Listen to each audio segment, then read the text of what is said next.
This episode of Capes and Lunatics Sidekicks is brought to you by Tweaked Audio. To get awesome headphones, go to tweakedaudio.com and use the coupon code Southgate to get 30% off, free shipping, and a lifetime warranty. Or you can get there through the link on our website, southgatemediagroup.com. This is Luca Perich, and you are listening to the Capes and Lunatic Sidekicks podcast. In brightest day, in blackest nights, no evil shall escape my sight, but those who worship evil's might. Beware my power. Green Lantern's light. Hello and welcome back to another episode of Sector 2814, the Green Lantern podcast. I am Phil. Joining me as always, Master of the Core. It is. I am Will. Hey everyone. And that spunky Green Lantern in the big boots. It is. That's you, Kona. Or Gardner. That's me. I'm here. I'm sorry.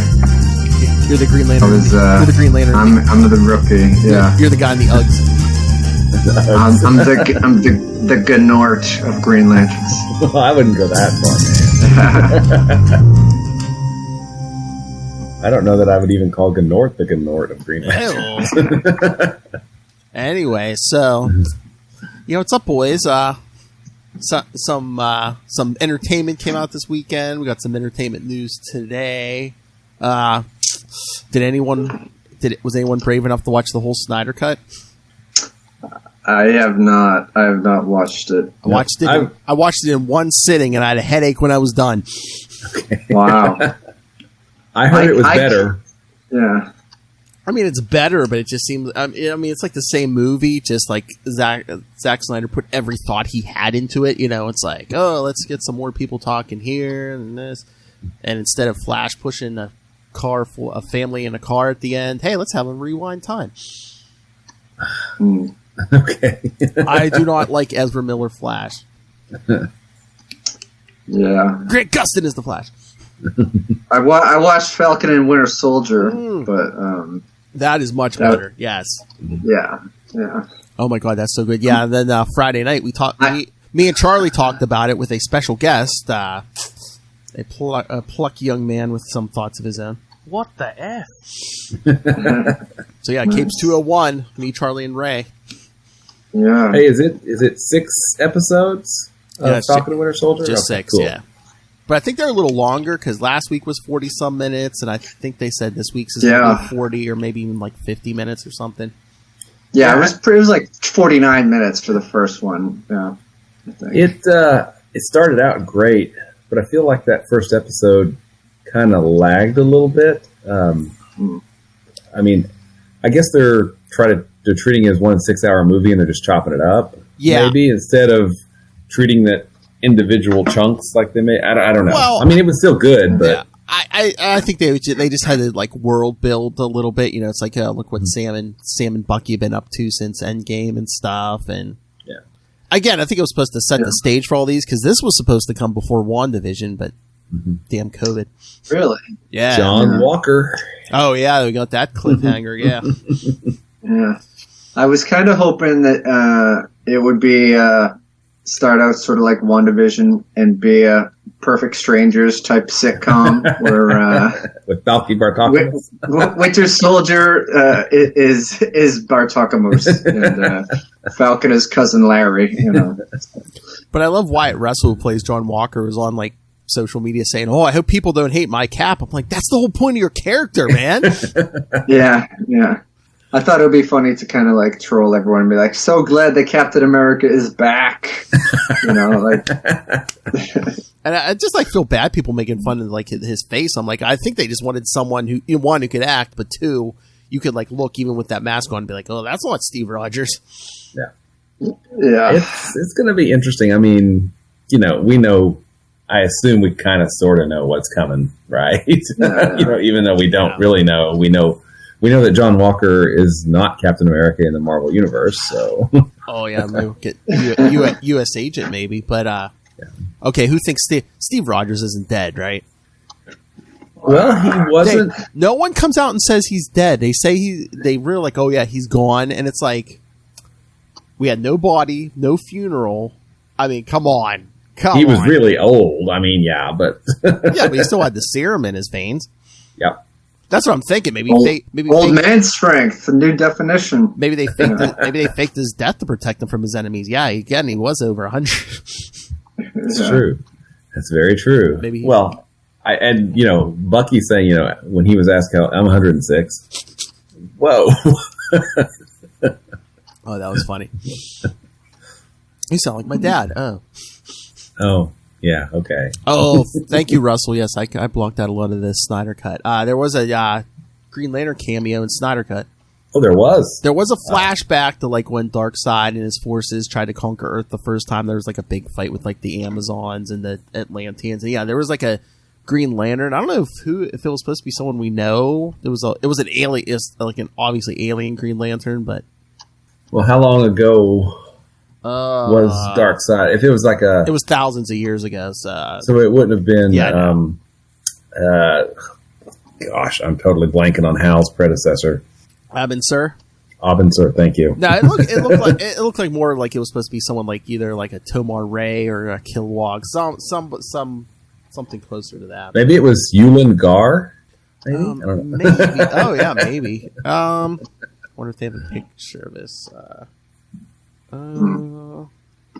Did you guys see there was a story / publicity stunt about Ryan Reynolds said he watched Green Lantern for the first time since it came out 10 years ago. It was mostly to promote. He's got like a liquor line or something. Yeah, and I guess he live tweeted it or something. I didn't go and look at his timeline. Just thought I read a story that had some tweets from him, and there were some good ones. I mean, he had a good point. He said, the cast on that was awesome. I mean, you had Angela Bassett. You had. I mean, it's like a lot of movies. The casting's good, but it's just the writing or whatever. Yeah, the story just wasn't there, and it freed him up to be Deadpool. So I guess it all worked out. So I'd love a good Green Lantern movie. I really would, or a Green Lantern series, perhaps on HBO Max. Exactly. Yeah. Yeah, I don't know if we're gonna see that. All right. Let me see. I don't know how clear this is gonna be, but all right, let's see if I can share this. So I just pulled it off the internet real quick, so I have time to look for a decent. All right. Can you see that? Any ideas, Will? I don't know. He looks a little Jack Kirby demon-y, but yeah, as I said, it was like thousands of years ago, so I don't know if it's anybody we're supposed to be familiar with. I guess we could start researching previous Earth's Green Lanterns. Maybe we'll have an answer next week, right? Yeah. Who was Green Lantern of Earth like 5,000 years ago? Yeah, exactly. Who was that? All right. And did you guys hear the news today? Black Widow. The Black Widow news? I saw that. Yeah. Yep. They announced it's going to be in theaters, then it's going to be on Disney Plus same day, but you're going to have to pay like an extra $30. Yeah, they sort of did that. I mean, they did do that. Disney did anyway with. Was it Mulan or what was it? Mulan. Yeah. Yeah. Was it Raya too? They just did that with and the Last Dragon. I was going to say I didn't buy those, but I'll probably get those. But yeah, I think it's July 9th now. I kind of don't understand. Like, if they're going to put it on Disney Plus, why wait until July? I feel like it's been pushed back for like over a year already. I mean, I know it's going to open up in theaters too, so maybe theoretically things will be better in terms of. It's got to be some behind getting the theaters But there's got to be some behind the scenes thing or having to get something. I mean, they probably don't want to cut the legs off of theaters, because if people don't. Because if they stuck to May, it'd be like 4 or 5 weeks from now. So I guess they need more time. Yeah. Because they said they were going to wait till the last minute to make the decision, and they pretty almost did. Yeah, pretty much. Oh wait, Russell, I didn't notice that. He said there was apparently another Green Lantern besides the flashback. I didn't notice. I know Martian Man. There was like 2 scenes with Martian Manhunter in this movie. Okay, cool.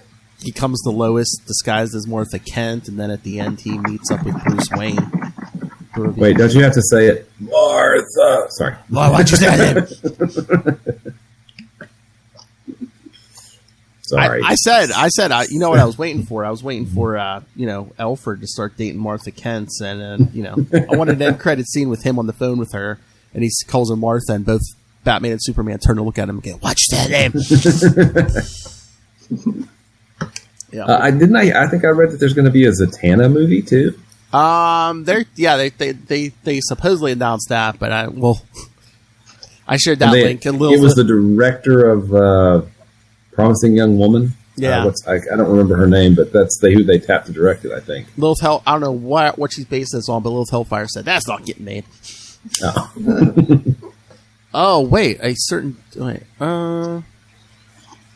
was Kilowog? Kilowog? I did not notice Kilowog.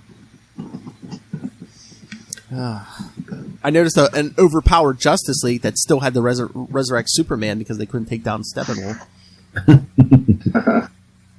I think didn't he need more spikes on his outfit or something? I mean, he had moving spikes on his outfit. Oh yeah, nice. that's what you got extra. Yeah. No, we got more Cyborg stuff. We got Flash. Well, Barry saving Iris from a car crash in slow motion. That's the thing. Zack Snyder loves his slow motion. This movie would have been 3 hours if you take out the slow motion. Well, fight scenes, everything. It's just slow motion. They do that, I think, really well on Superman and Lois. I mean, that's been really good when he goes, full on Kryptonian. I'm going to kick your butt. Yeah, so you watch that? Yeah, that is a good show. I haven't seen last week's yet. I think we just forgot. Yeah, I was going to say, and it's this week's is on right now as we're speaking. We'll watch them both tomorrow night. Russell, the best part was taking out the cringe humor for Batman. There's still cringe stuff in here. It's nuts. Hopefully, I will have Far Sector. At least the first 4 issues by next week. We'll see. Don't even get me started on comics. I'm going to have more than usual to read tomorrow because last week I go into my comic book store. I only got half of what I was supposed to get because UPS lost a box, so most of the Marvels I was supposed to get didn't come in last week. I think I got an Iron Man and something else, and I was like, "Come on, stupid UPS."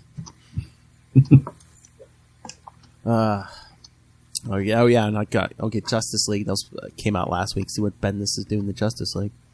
Do your drop, man. Do your drop.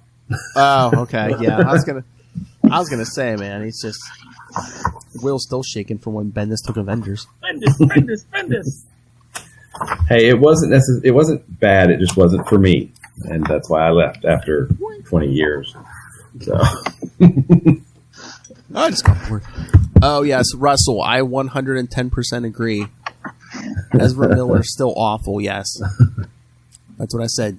Grant Gustin, my TV Flash, is the Flash. Great episode was just on with Abracadabra came back. Mark Wade's favorite Flash villain, Abracadabra, told me himself. All right. So, anything else, or should we jump into our 2 issues tonight? Yeah, I'm ready to roll. All right. So, yes, we're covering Green Lanterns. Well, Volume 3, number 18 and 19. Mm-hmm. Number 18, well, it's kind of a one and done. It's it ties into Justice League breakdowns. Mm-hmm. Breakdown. Which I didn't even remember that was a crossover. I think it was mostly just in Justice League and Justice League Europe, and then got this one thing. So this cover date, November 1991. Oh, boy.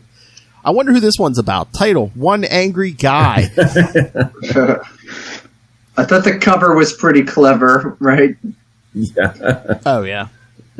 Collect them all. You just did, or something. Yeah. Part one of one. You collected them all. Him holding that sword, which does not happen. Of course, Gerard Jones and Joe Stanton, the Guy artist, Joe Stanton. Cover artist Kevin Maguire, who I believe was drawing Justice League at this time. Yep, he was. Yeah, I think he was. Was he still doing Justice League at this time, or had he already left? I think. I'm trying to remember. Was breakdowns towards the end of his run, maybe? Maybe. It's been a while. Yeah. A long while. All right, so Guy Gardner is disgusted when the Justice League of America decides to break up. Still, he can't seem to shake the feeling that he's lost a lot of his edge. And when he remembers that he's been saddled with Gnort as his partner as Green Lantern of Earth, Guy just gets more depressed. Guy ditches Gnort and goes off in search of some trouble. He winds up at a carnival where he realizes that his old flame, Kari Limbo, is running the fortune teller tent. All right, let's stop right here. Okay, so yes, this was Guy's ex-girlfriend. Did he lose her will when he went into a coma and didn't Hal try to steal her? Probably. Your buddy guy here. I think Hal, so. Yeah, I think so. It was when he first appeared back in 59 of the I think so, yeah. Of the 60s series, which would have put it mid 60s, something like that, I guess. And was it a done in one appearance where he just appeared, was Green Lantern, and then got knocked into a coma? Well, yeah, because I think it wasn't like an earthquake. It's like hit in the head with literally like a bus or something. Yeah. I think he goes into for his first coma, and then he comes out around 116 or 117, and then he gets put back into a coma when a power battery explodes in his face. There we go. And then he gets woke up right around Crisis, right? So he gets woken up for Crisis, yeah, because some of those Guardians are like, here, you're going to take Goldface and the others and lead them into the antimatter universe and kill the Anti-Monitor. And it's like, wait, they could have woken him up this whole time? It's the Guardians. Yeah. All right. So yeah, Hal Jordan once again stealing someone's woman. That never happens, man. Never. Kari is unimpressed with Guy's attitude, recalling better days before Guy had gone into a coma, as we just said. Yeah. When Guy declares that he will not apologize for who he has become, Goldface reveals himself. Okay, I have a stupid question. So this is a place for it. Yes, my wife likes to troll me a little bit because I am that is the wife's job. 10 crayon box of crayons kind of color guy. So, the finer distinctions between colors are probably lost on me. But is gold yellow or is gold, gold, right? Do you think perhaps he doesn't look as gold as he should? Was the color palette a little more limited back in the day? Back in the day, yeah. But still, I mean... And again, I mean, if you're going to build yourself a gold suit and you're going to fight Green Lanterns in this era, aren't you going to at least tinge it a little bit yellow, even if it originally wasn't yellow? Yellow gold. I mean, if you're going to fight Green Lanterns, that suit's kind of pointless if you don't at least tinge it a little bit yellow. And, I am the Green Lantern's greatest villain. I am the yellow lamp. Yeah.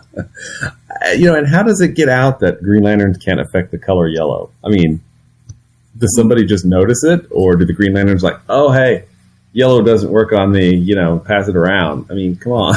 Yeah. Or that guy from that first issue, man, just started bragging to everybody he knew, and the word spread. He's like, man, I knocked him out with a yellow lamp. Yeah. That's right. Word spread. And people are just trying to bash Hal over the head with all kinds of lamps. Nothing works except for yellow lamps. It worked. So where did I leave off? Yes, Goldface reveals himself. Goldface explains that he had been released from the prison on Oa by the insane rogue guardian Appa Ali Apsa. Him again. Mm-hmm. Goldface proposes that Guy join him in a band of other intergalactic criminals criminals in a crime organization as the legitimate front man. Jeez. Boy, who think anyone would ever describe Guy as legitimate? I know. Finally, faced with an opportunity for action, Guy punches him in the face. His face is covered in gold. Maybe not the best idea. And things go downhill from there. Not in the face! I know. Guy and Goldface brawl all over the carnival. What is this, Arkansas?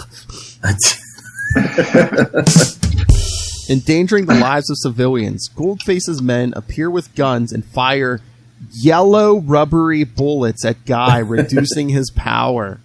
Wait, are they yellow or are they gold? Oh, just saying. This is going to be a running gag. Just now, okay? I know. Just insult. At least until Kyle Rayner shows up. Yeah, it's just insult to injury. They're not even real bullets. They're yellow rubber bullets. Yeah, emphasized to keep him alive. Yeah. Just gonna humble you. And then he almost immediately changes his mind. He's like, I kind of want to kill you. You're annoying me. Guy's Green Lantern ring becomes ineffective against Goldface, who prepares to kill him. Suddenly, Gnort appears, as if things weren't bad enough, subduing Goldface. Wait a minute. Guy gets rid of him earlier in the book in one of the best ways possible. It's a runaway meteor. Go get it, boy. Go get it. I know. Which is just so stupid. When Gnort asks what crime Goldface has committed, Guy is at a loss. In fact, Goldface chastises Guy for failing to take care to protect the civilians. Goldface leaves, noting that he will not press charges. Guy is left speechless with no victory and leaves angrily. Kari suggests to Gnort that his friend is close to his breaking point. Guy is left to decide for himself whether he wants to continue being a Green Lantern. I know, I love how he questions it. Then the minute Hal Jordan's like, I want my sector back. Guy's like, no, it's mine! Yeah. Okay, here's another question. I'm trying to remember if they mentioned it in one of these previous issues when Hal's like, I'm going to get my sector back from Guy. Does he even ask? It's like, hey, John, is it all right if I take the sector back? Do you want the sector back? No. John's on the mosaic. I feel like it's true. I mean, there needs to be more communication. Come on. I mean, Hal should have asked him, and Hal should have been like, you know what? I don't care if it's you or me, John. At least as long as it's not Gardner. Not Gardner. All right. So what did you guys? This is kind of hard to read because the Gardner that we get in the Green Lantern rebooted, post rebirth in the core is actually interesting to read about. This guy is not so much. Oh yeah, once Hal comes back and everything, they restart the core. Yeah, I mean, they really temper Guy, and he's more. I mean, he has a little bit of an attitude, but he's more like a normal Joe. But yeah, here he's he's way off the scale. Oh yeah. Kari Limbo with her. Well, it's orange, but I was gonna say her rogue stripe in her hair. Oh yeah, and I forgot. Didn't even mention. Guy thinking, he's like, he was getting rough living with was it Major Glory now? Yeah. Turns the apartment into a soup kitchen. Yeah, that's a funny detail. He shows up a little bit in the Guy Gardner solo series. Yeah. Oh no, I guess he kind of punches Goldface, but he picks up like a candle. Was that candelabra or whatever? Just like or something, and hits him with that. I'm sorry. That suit of armor, especially that helmet, is just silly looking. Yeah. I mean, I kind of felt like, I think at the time, and certainly now, that the Guy Gardner issues just kind of derail what was trying to be built with the rest of the book. And I kind of don't understand why. I mean, Gardner was the Green Lantern in JLA, but he hadn't really been a big part of the Green Lantern series. Maybe toward the end, because it's been a long time since I've read the last, 30, 40 issues of the Green Lantern series before this one. But, to have him be an equal kind of co-star, it just seems like a strange choice to me. I don't understand it. Yeah. Mm-hmm. All right, Matt. What did you think? Again, was this your first time reading this one? It was my first time reading this one. I felt like I was missing something with not reading the Justice League prior to that, and it kind of fluctuated between the silliness of the fight at the end, and Guy Gardner sort of feeling bad about himself. Even Gnort couldn't really save it that much. I didn't know that much about Goldface. I'm familiar with the U.S. version of The Office. The Goldface was a fake villain character on an episode of that. But I don't know. I mean, I kind of like. I've talked in the past about how I kind of like how Guy Gardner's a bit of a jerk, but I feel based on the last few issues, this has sort of regressed. It's like, do we need this? I don't know. It almost seems like I liked the Three Stooges when I was a kid, but I didn't really like Shemp. It's kind of like a Shemp. Well, I was gonna like a Shemp one. Like I say, Gardner does have that Mo haircut. That's true. That's true. Why? And Shemp, same haircut. Yeah. So, hey, we don't have our banner at the bottom. Sorry, I just noticed. Sorry, Mr. Perfect. I forgot. Well, it's actually yellow. That's why I don't notice. Can't see it. Yeah. Oh wait, when we do some Guy Gardner issues, that thing will be yellow. Don't worry, don't you worry. He has that ring. All right. All right. Russell had a question. He says, "You guys think it's strange no writer thought of other Lantern Corps sooner than they did, like in the 2000s?" Well, that's the thing. It's like, well, it's like, the Corps got taken down, and then this series, you really don't even really build it back up before Cal takes over as like the only Green Exactly. Lantern. Yeah, and we kind of had the other Corps because we had sort of ish. We had Sinestro with the Weaponeers, right? So they had the yellow rings, which we kind of that gets kind of made retroactively to be Yellow Lanterns and not just him making his own yellow ring or the Weaponeers making a ring. Then you had the Star Sapphires already too, from the 60s series. So you kind of had of the 7, you already had kind of 3 of them. And looking back now, it's obvious. Well, of course, why don't we just do the rest of the colors? But you can say good things and bad things about Jeff Johns' writing, but what he did for Green Lantern was just, I think, awesome. As a longtime Green Lantern fan, it was awesome. Yeah, but again, it's like, the Green Lantern Corps wasn't at full strength. It was like pretty much right before Crisis, and then we don't get like a full Corps again until Green Lantern Rebirth in 2005. Yeah, that's pretty much it. So, you're talking, what is that, 20 years? Something like that, yeah. Yeah, that's a long time. So that's the thing. That's probably why we didn't get a big reason we didn't get other Corps as Russells, because, we really didn't have a full Green Lantern Corps for like 20 years. Yeah, we had. And, it was, 50, 100. It was probably post number 100 of this series that, more of the old Corps stuff started being introduced. It's been a while since I've read them, so I can't say that perfectly, but I know Hal shows up, a past version of Hal shows up, Emerald Knights, I think. Time travel stuff, yep. Yeah. Yep. But yeah, we didn't really have, Phil's absolutely right. We really didn't have Corps, full strength Corps of everybody for 2 decades. Wow, now I feel really, really old. That's right. Thanks, Phil.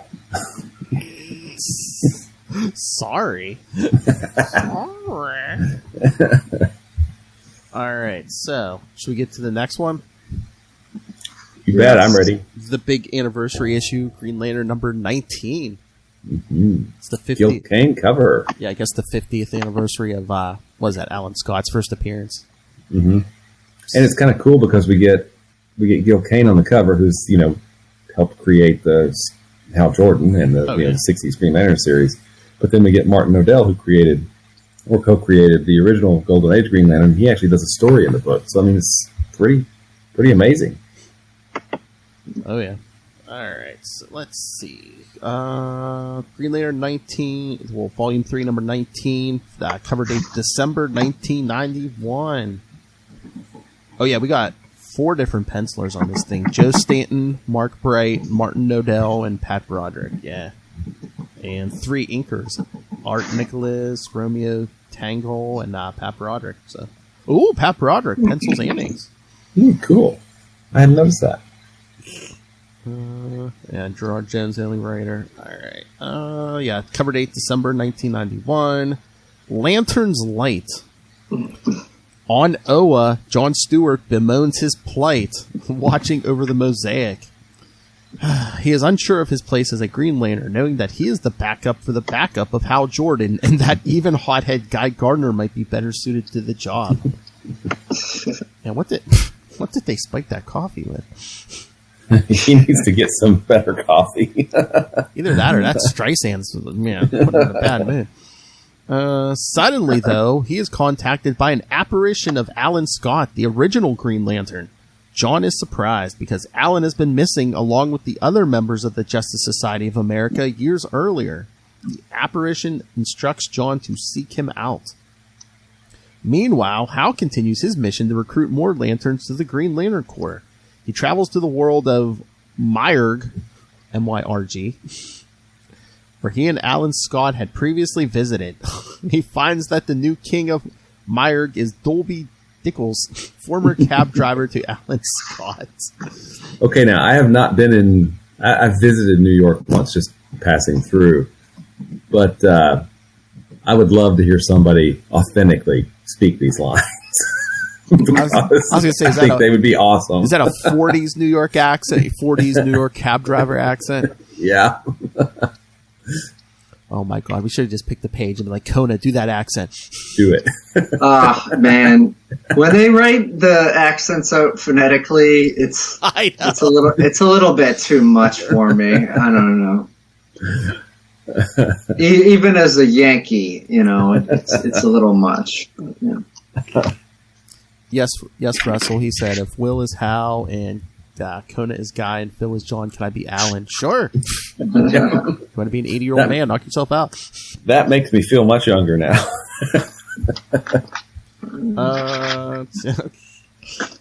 Dolby. Well, and do you remember because there was a JSA Society with art, or a JSA book that came out, it was like an 8-issue miniseries, kind of around this time that kind of brought the JSA back and explained why they were still mildly young and not, ancient because they were, around in the 40s. And then they got an ongoing series after that. I think it was it Lynn Straczewski was the writer and maybe Mike Perich was doing the art? Yeah, I think so. Yeah, because I was going to say, I thought I read that, but I think it's the ongoing I read. Yeah. Yeah, because pre-Crisis, they were Earth 2 heroes, and then once everything got merged, they became World War II heroes, and then they're missing right now because they're in a limbo dimension, right?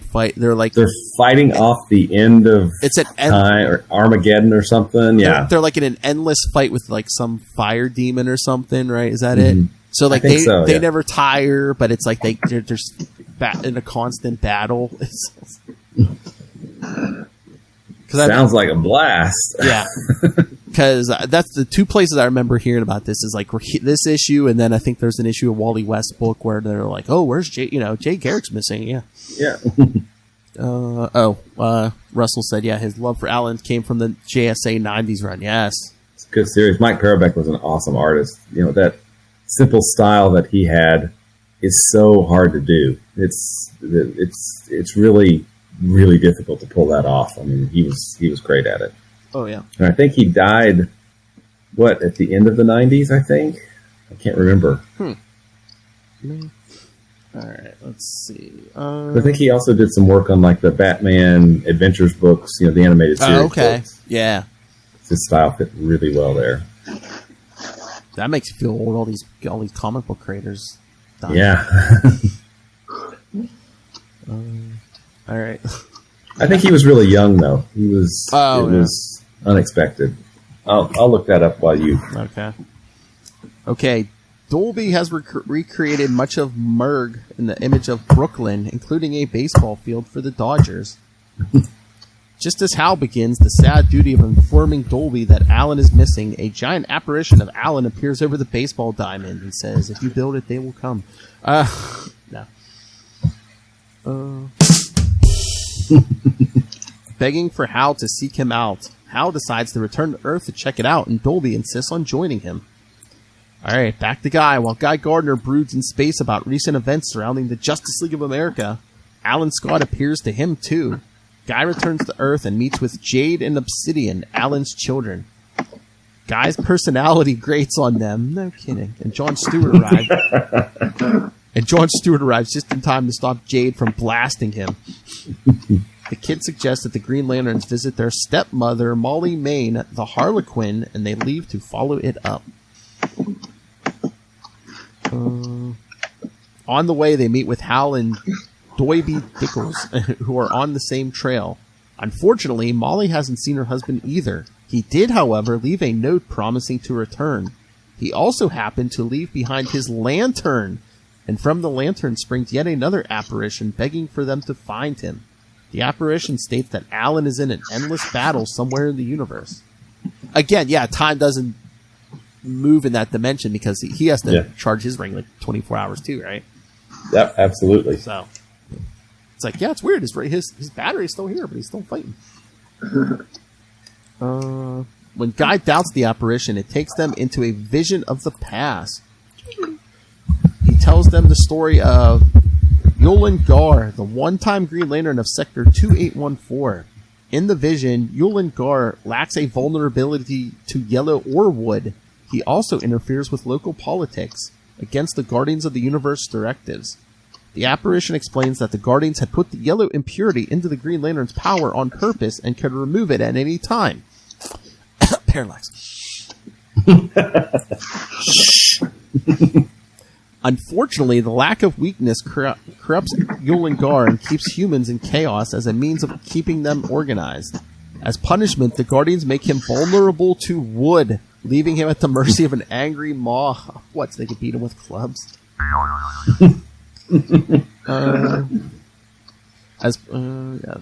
In fear and anger, Yulin Gar flew into space but was burned in the atmosphere. His spirit entered his lantern, which crashed to Earth and eventually became the same lantern that Alan Scott found many years later. Removed from the vision, the three Green Lanterns realized the meaning of the messages that the apparition had given them. Guy claims to have learned nothing and flies off, though he is secretly answering the call of a Justice League beeper. Talk about old kids, he got a beeper. That's old school. He has learned something after all. John returns to Oa with renewed vigor, and Hal resolves to find Alan Scott after returning Doiby to Mern. Alright. Okay. Once again, Matt Cohn, as the guy who probably read this for the first time, did you know what the hell was going on? Not really. I don't. I mean, I kind of got it a little bit, but I don't know as deep into the roots of things and all that. I didn't really start getting super interested. I mean, I liked that they kept the art sort of separate in each one, and the Guy Gardner artwork was similar to the issue before that, and I liked the going back in time and making it look like an old comic book part for the fourth part. But I don't know, for like an oversized issue. I mean, I did read it today, kind of in a not like in a hurry, but I read it before the show, so I would have it fresh in my head. And but yeah, Martin. I don't know. I'm a little bit confused, but whatever. I'm trying to get into it. But yeah, Martin Odell, that was the artist who originally drew Alan in the 40s, right, Will?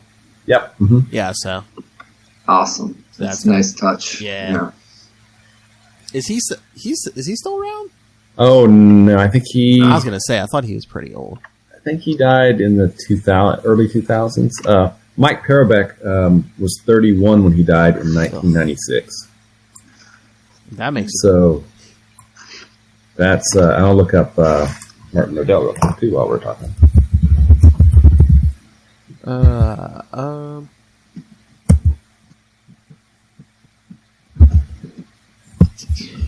Okay, so wait, what are you looking up? He died in 2006. Oh, okay. I mean, I like that they got him, but it's just again. Well, it's very jarring. I mean, the styles. I mean, yeah. even just like the other issues were like issue 13 we did where they had the jumping art style and stuff. But yeah, his art's not bad, but it's very different than the rest of them. Well, especially when you have, I mean, you've got Mark Bright doing art in this issue, right? Yeah. And that's a high bar. Then then you get the cartoony stuff with Guy, and then you get Pat Broderick doing his kind of gritty, realistic kind of stuff, and then you have kind of what looks like a 40s book, honestly. But hey, it was the 50th anniversary, so yeah. I mean, it kind of went, yeah. I wish he would have got a chance to draw more Alan rather than Yule and Gar. Yeah. It's just so weird. It's like, it's Alan's 50th anniversary, but we just get a ghost apparition of him. We don't get the real Alan. And that comes later, whenever that series came out, And it could be that this was setting things up for that series, as well as the appearance in the Wally West Flash issue and maybe some other things too.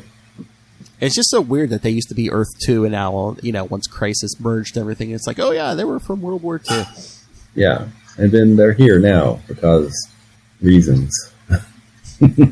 Oh my god, Crisis was just so weird when the two Supermans go to see, like, Jay Garrick. He's just like, oh yeah, everyone remembers Keystone being right next to Central City, and they remember young Superman, but they don't remember old Superman. Yeah. DC. Oh, good old Crisis. Yeah. A multiverse is too confusing. Now that's all they want to do. Now they have infinite multiverses, right? Craziness. Oh, I may have told you guys this, but we have interesting talks as we walk the dog, my wife and I. And so I said, it'd be cool to have a Green Lantern ring because, of course, it'd be really cool to have a Green Lantern ring. And then I said, but if you were like the ultimate Green Lantern, Sodom Yap, who was a Daxamite, with a full set of Kryptonian powers and a Green Lantern ring, you're like, that's the top. He goes, but wait, you said they're vulnerable to lead, and Green Lanterns are vulnerable to yellow, so I could take you out with a number 2 pencil. I'm like,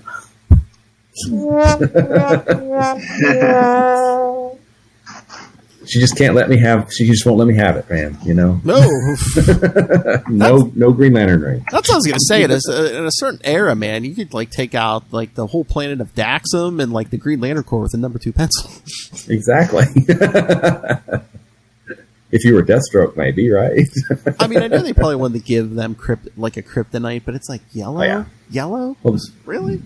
Yeah, and the opposite of kryptonite being this radioactive thing, so they give Daxamites lead, which is super common. But just a color is so weird because it's like, oh yeah, we can paint this a different color, and guess what? Now the ring works on it. Well, I mean, there's a lot of really cool symbolism behind the original Green Lantern uniform. He's a cop, right? Yeah. But he doesn't get his hands dirty, because he wears white gloves. So I mean, that's cool. He's above getting his hands dirty. He does. He's by the book. He's a good lawman, right? And then it was about willpower. So the color yellow is associated with fear. So that was his weakness, was fear, and is the color yellow. I mean, was it John Broome, I guess, who wrote?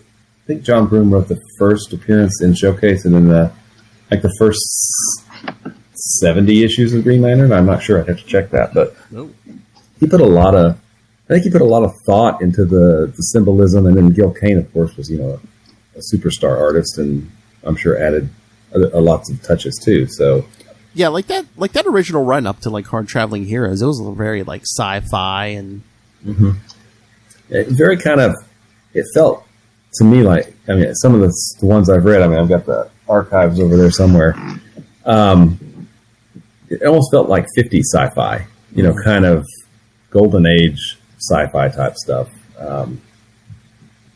But it was cool. I mean, ultimately, I didn't get into Green Lantern until post 100 when I first when I got my first issue off the stands or whatever it was. But I guess there's something about us guys liking characters that have important cosmic weapons, right? Or cosmic tools. Yeah, girls, men like cosmic weapons. Oh my lord! But you just try to like. You're just like, you had this conversation with your wife. She puts up with a lot. I was gonna say I can't imagine. Well, she's outnumbered because me and the boys would have all kinds of conversations about all of this stuff, and Sure. she listens, and then she processes it all and knows when to use it against us. So there you go. That's right. Got to get them on your side before they get on the wife's side, Kona. Yeah. I'll try. I just wonder what episode I'm going to say. Watch her go into labor on a Tuesday night. We'll be like, we're on baby Kona watch. Yeah. She's in labor right now. We're waiting for a text. Yeah, right. I'm like a betting pool. What time? What time, kids? Yeah. All right. So, anything else on these gentlemen I or you guys? don't know. Is it worth seeking out the Justice League stuff? I don't know. For me, I never even read most of that breakdown stuff. Did you, Will? Not really. I think I have some of the issues because it was a new Justice League after Crisis, but I was never really a big fan of the humor of it because it wasn't what I wanted. A lot of people loved it, and that's great. It just really wasn't for me. But I read some of them; they weren't bad. Yeah, like I said, I don't think I read the breakdown stuff. I want to read that stuff, fill in the gaps. Yeah, if I ever do, I'll let you know. yeah. Well, and I do have some of the later issues because that's some of Adam Hughes' first work. Doing interiors on. I think it was just Justice League. The American Justice League. I think they called it Justice League America at that point. I can't remember. I think. Well, yeah. Well, doesn't Dan Jurgens come in the right? And does he pencil it too? It's around the death of Superman around that time. Yeah, that was around maybe 60s or 70s, because Death of Superman was 75 of Superman. I don't remember. I don't remember what number of Justice League it was. Yeah. Was it in the 100? I think it was in the hundreds, wasn't it? I don't think. Here, I'm looking this up. Yeah, no, because I think by 70-some, after Superman dies, doesn't Wonder Woman come over to take over the League? Wow, I typed that horribly. Okay, it looks like Justice League. Whoops. Getting all the Death of Superman issues. Wait, here we go.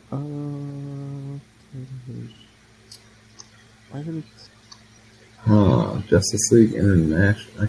I'm not finding it. Yeah, I thought it was in the 60s or 70s. Oh wait, let me know. I'll just start doing it. Search here.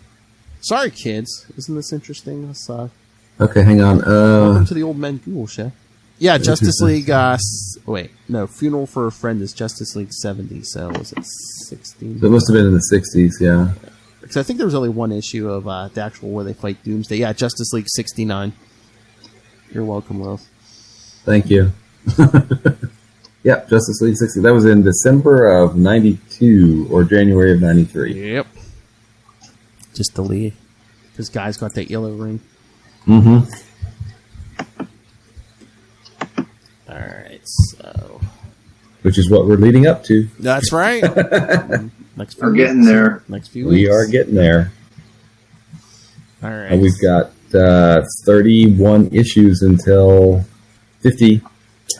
Yep. And Emerald Twilight starts in 47? 48.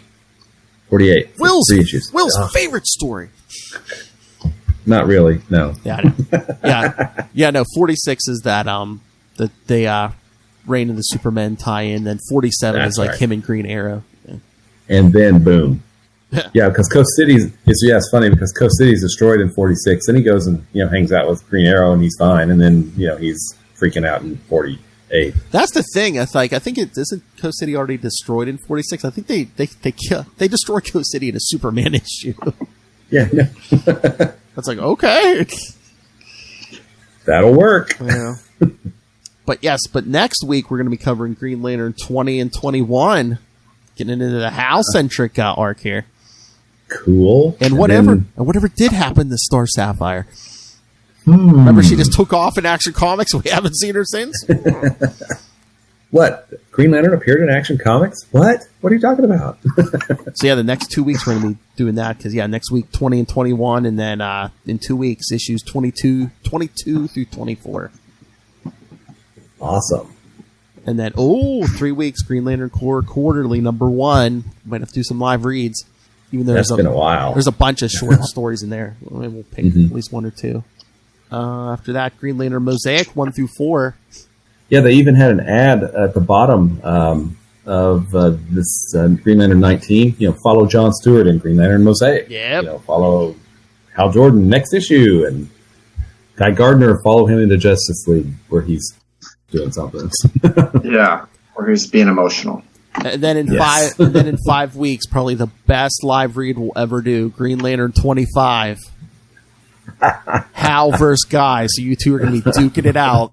Yeah. As I'm standing on the sidelines telling the Justice League, no, let him duke it out. Let him duke it out. That'll be fun. That will be fun. All right. So, send your thoughts on all of those. I know some of these are harder to track down, but again, once we get to the Kyle Rayner stuff, A lot of that's in. Is there an omnibus for the Kyle stuff? I don't know. hardcovers or trades? I don't know. I know on DC Universe Infinite, I believe they started the series with Emerald Twilight with issue 48. So I don't know. I think there are some collections, but I don't know if they ever did like a big omnibus for Kyle Rayner, at least of this, like the early stuff. Well, Let me see if and again, I wonder. It's kind of weird because there's a lot of tie-ins too, because 0 Hour hits, and then there's like a crossover too with like Titans, which we'll get to. Yeah, there's a bunch of tie-in stuff. Okay. Let's look for 50. I might have to duck out early, guys. You can. Okay. Hey, if you have to leave, you want to do your plug now? Yeah, Yep. you could watch me doing nothing all day at Matt Kona, MattKona. I'm on Facebook, Twitter, and Instagram, and I'm checking my email, enjoying the updates from Will Allred's mailing list and updates about the crossover divisions. So I'm looking forward to that. I'll see you guys next week. Thanks to everybody who listened. Enjoy the rest of the show. Thanks. I gotta eat. All right. Take it easy, man. Thanks, Pooter. See you later, bunkies. Monkey. It looks like number 50 is reprinted in the Green Lantern 80 Years of Emerald Night, the deluxe edition hardcover. Number 50? Yeah, it looks like... I know. I had like a little trade. That I think it came out not too long after it. Yeah, it collects 48, 49, and 50. Yeah, there's probably an Emerald Twilight. I don't see it. They probably reprinted that a few times, I think. Yeah. Like I said, that's where it starts. DC Universe, that's where this series starts. So. Green Lantern A New Dawn, that came out in 98. Oh, yeah. Emerald Twilight, that came out in 2003, it looks like, maybe? I don't know. And New Dawn, it looks like it collected both of them. Then there's a Green Lantern Kyle Rayner #1 in 2017. And then the 80 years. Yeah, that's strange. I would have thought that there would have been more reprints of that run. I mean, it lasted for, 10 years, 10 plus years, 130 some issues. Yeah. Again, maybe they just saw the digital coming, because I think most of the Kyle Rayner stuff's on DC Universe Infinite, yeah. Mm-hmm. Cool. As long as it wasn't written by Gerard Way, yeah, they don't care. They'll print it. All right, so let's get out of here. Kona's already gone. All right. Kona's already gone. All right, so send your thoughts on all the upcoming stuff. Email us, capesandlunatics@gmail.com, or call the voicemail 614-382-2737. That's 614-38-CAPES. And remember, follow Sector 2814 on Facebook, Twitter. Find links to all the various social medias for all of our various shows. Links to this YouTube channel. see Matt Kona's pretty little face. Links to Patreon, links to merchandise, links to everything, all in one place. That's Linktree, linktr.ee/CapesandLunatics. And remember to support the sponsors, Tweaked Audio and Hunt to Killer, and use the code Southgate for both of those for discounts. And then also go pick up Pod Life the book, now in digital and paperback. Learn all about the journeys of podcasters. And get that on Amazon. When you get anything on Amazon, if you're on there daily like Wolf Hellfire, use the code for Southgate Media Group right down there in the show notes. Help us support this show, the network, and that scary apparition, Rob Master Doom Southgate. Make it rain, so says Master Doom. And you will find out I am right so much more often than I'm wrong. All right, Will Allred, let us have it. Let's hear about Crossover Division and the mailing list and everything. Here we go. So you can find me at Wallred. That's at WALLRED. So that's at Gmail and Twitter and Facebook and probably Instagram, which I should probably log into more, but don't. You can also sign up for my mailing list if you go to crossoverdivision.com or diaryofnight.com or willallred.com. All those places have sign up form. You can also find Diary of Night at diaryofnight.com. That's a self-published book. Woo-hoo. And then Crossover Division is at the printer right now, Crossover Division number 1, and I should be sending it out to all the Kickstarter backers as soon as it arrives here. So I'm looking forward to doing that. Yay! And finally, if you like Green Lantern, you might like Quasar. And there's a little website called the Quantum Zone, quantumzone.org, which has all kinds of cool stuff about Quasar. I'll put it in my navel. Like I said, in the next couple months, we might have to just do a bonus Quantum Zone just for those Guardians of the Galaxy issues and talk about the action figure that'll be here someday. Hey, someday, yeah. You look at the party. I love the party. Can I come fast enough? All right, kiddies. Come back next week. Got Green Lantern 20 and 21. Will's favorite, Hal Jordan. Next 2 weeks, lots of Hal. That's right.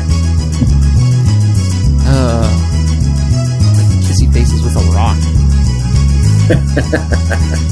That sounds like him. He'll kiss anything, he'll kiss a rock.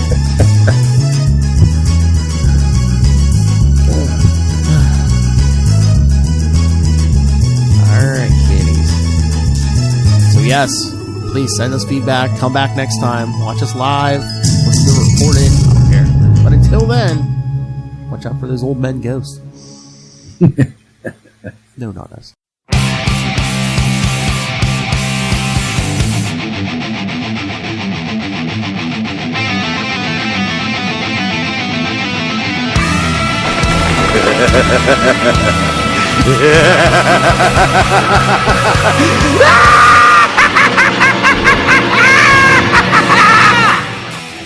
Are you a fan of comic books? Are you a fan of comic book villains?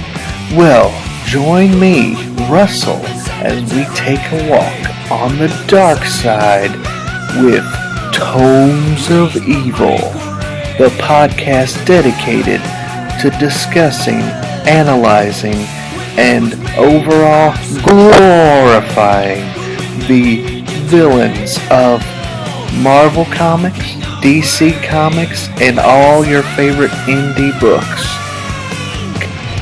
Tomes of Evil, a comic book villain podcast.